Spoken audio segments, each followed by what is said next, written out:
Let's talk about love real quick. My experience is, most of you are probably like, oh, what's his experience first? I'm finally figuring out that I'm happy I've never really been in love, never been in a relationship. What any of this means and why you should be taking advice from a guy who hasn't been in a relationship is mostly because I give advice.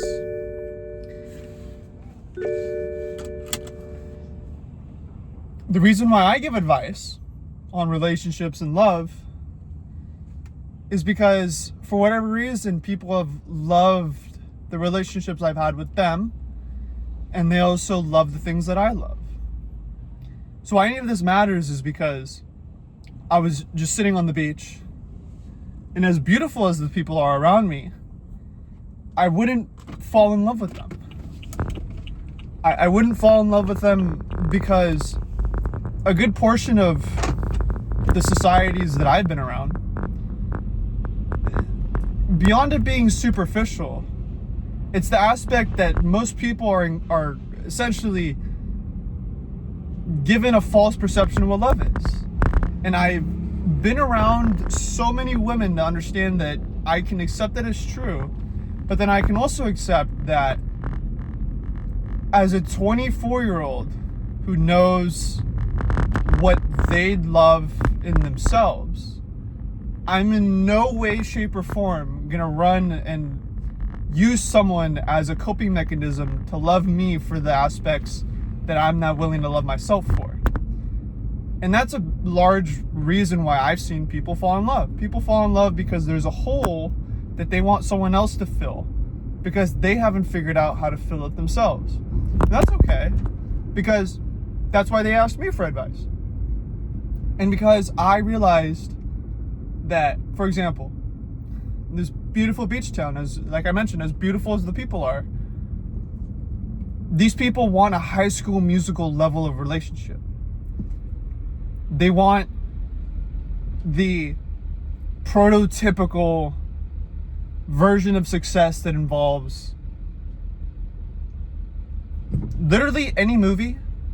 Sweet Life of Zack and Cody, Jesse, all these things have manipulated us to give us a version of relationship, of love, of being tender, of being nurtured, that isn't fulfilling. And that's where I'm at as a guy. Is I'd be much more attracted to someone who can have sexual intercourse with my brain and my thoughts, who can think, who has a way with words, whose perspective is forged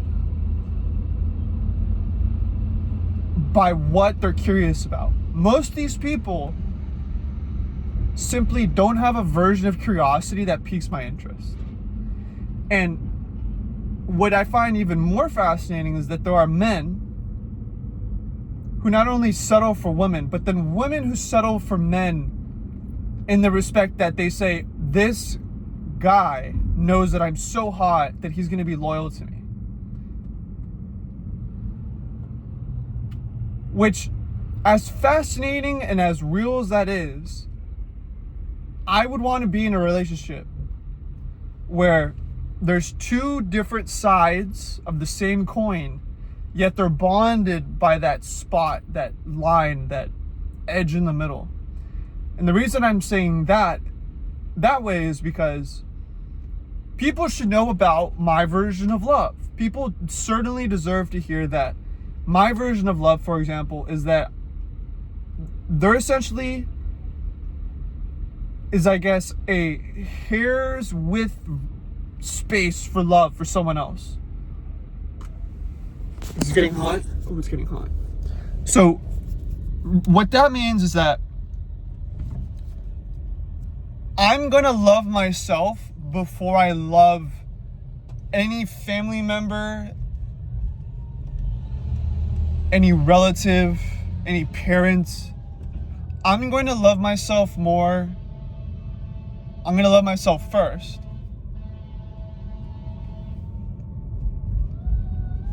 before I can love my wife. my own children.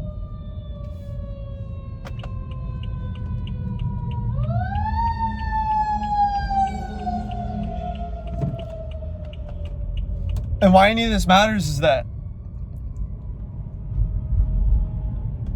we as a society either have to figure ourselves out, or they're going to do that for us. Because all of this stuff having to do with social media and having to do with what we see in all these movies and stuff, a lot of it is just pure coping. Or a lot of it is just straight up like, oh, this person can fill this hole, so I'm going to let them be in my life because they're able to essentially hear the pity party. And the reason I'm coming at it with my version of love is that my version of love is in the respect that for those certain times where I feel like being with someone else, I'm going to have one person who is there every time, all the time. That's my version of love. Because what most people that I've been around aren't really doing is focusing on themselves. Because they would rather, again, do basically what the Kardashians do, and that's just utterly destroy their own personal relationship with themselves. And then that is a microcosm to the macrocosm that is the relationships with the rest of society that they interact with. Because one thing I do know too is that the second I stopped letting those microcosms turn into macrocosms, and I took a break from taking the same mistakes or making the same mistakes, what I found is that there is a completely different version of life experience. And I have to tell you this because at the age of 24, I feel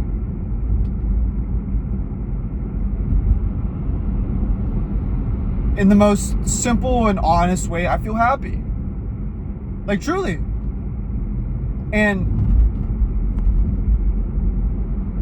ultimately, I would want my other half, the literal second heart that comes together and then makes like the second atrium that makes the other half of the heart. That girl, my wife, is gonna feel how I feel right now forever. Just how I know I'm gonna feel like this forever. So this inside job I've been focusing on for the past has been setting me up so that you can hear me speak about what I'm looking at, but then on top of that, be witness to something so magnificent that I have the opportunity to share it. Because it's one thing to not have been born in America or born with technology and still have that experience, because that by definition is still possible. Because there are plenty of people who aren't documenting their life or don't have the ability to document their life and are wholeheartedly happy. And then they meet someone who too is wholeheartedly happy. And then they love each other. But see, the version of love that is coexisting with what I'm saying is the aspect that there are two halves that are incomplete, but because they're halves, when they come together, they have made a full 360, the full thing. And so why any of this matters and why any of it is relevant is because I'm thinking about pizza. This is a complete side tangent, but I just had to say that. Is because the aspect that when I look at other people being happy and living their lives, I have to know that yes, it's very great and very good that these people are happy and that they are enjoying themselves, that they find peace within themselves, that they're in love. But then I look at other stuff like, well, and I know that this is essentially irrelevant to me, but the fertility rates and the divorce rates and all these things, and it's like, well, there's certain things that are going on here that are people noticing, are people caring about, and if by not caring about them and ultimately not noticing them, these certain results keep repeating, then I'm gonna notice that because I have, and I know that I don't have to repeat them. So I know that I'm guaranteed a valuable relationship that is worth my time. And it's no question, no doubt about it, because I can't get paid to think like this. There is no buying any of this. There is no selling any of this. There is no going into a book to read about any of this. This is one of these aspects of life that it's like, how did you learn how to be a critical thinker? How did you learn, besides like legitimate trial and error? I mean, I guess that there is trial and error, because the exact opposite of what I'm talking about is trial and error. Where trial and error is essentially you witnessing your own uprising within your family and them basically not having the life that you want. And then you repetitively getting yourself into the same loop so that you could be like, hey, wait, I've felt this before more than once.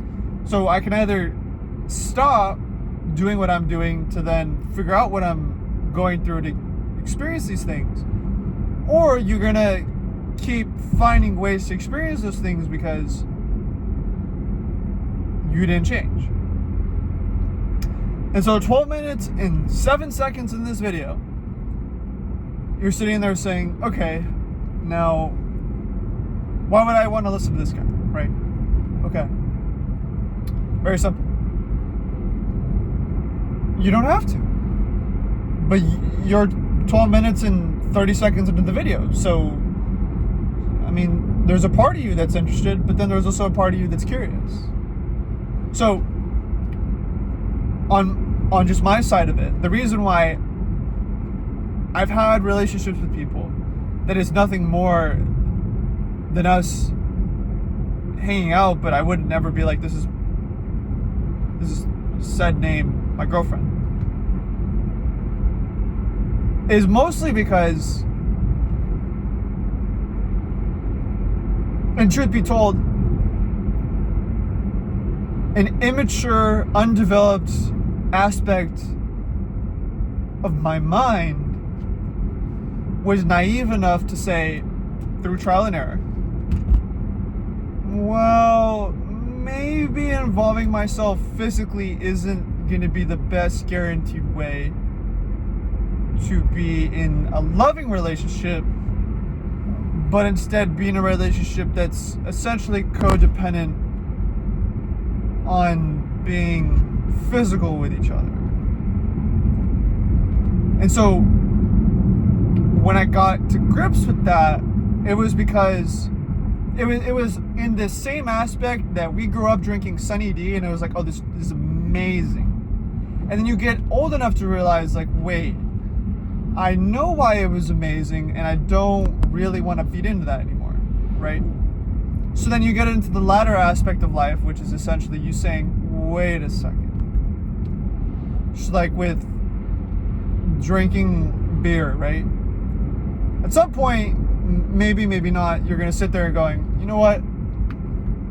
Maybe I'll put it down, and maybe the extra $100 I spend on the weekends, maybe I could get some free gas out of that. Well, really, it's not going to be free, but I mean, your $65 tank was just paid for by the fact that you chose not to drink. So that when you start thinking about it that way, it changes a lot in your life. It really does. Because for me, like I said, I stopped choosing people based off the fact that they may have physically have been beautiful, and then decided, wait, I like how I interact with my mind. is it possible that there is a partner, a girl out there that really thinks like me, that really loves the way that I think, but actually really loves being with themselves more than they would love being with me? And that's what I would love the most, is that I so thoroughly enjoy my alone time. I so thoroughly enjoy every aspect that comes with being alone, not being spoken to. That's just the way that I am. And so if this niche has found you, then great. You know why? Because hey, I'm awesome, and by definition, if you resonate with this, you must be kind of awesome too. So,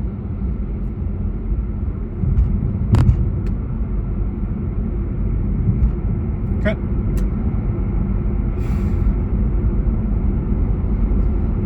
It's just, it hit me like an epiphany when I was eating my acai bowl there on the beach. And it resonated with me because it was like, you know what? I don't have to think about any other girl